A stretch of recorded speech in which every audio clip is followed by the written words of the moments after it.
Hello Imran, আসসালামু আলাইকুম। চলো এটা বানাই। সুন্দর না? গিফটটা সুন্দর কিন্তু পারফেক্ট।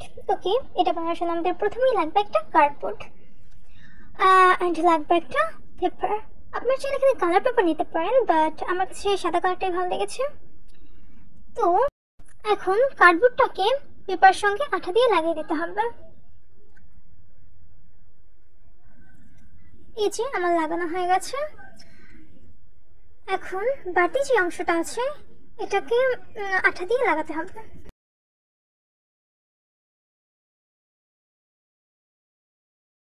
এখন আমি দুই পাশ কেটে দুই পাশে আঠা দিয়ে লাগিয়ে নেব।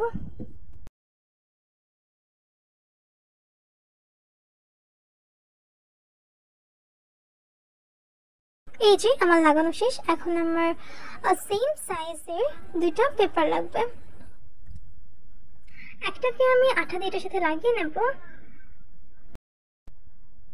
এই যে আমার লাগানো শেষ।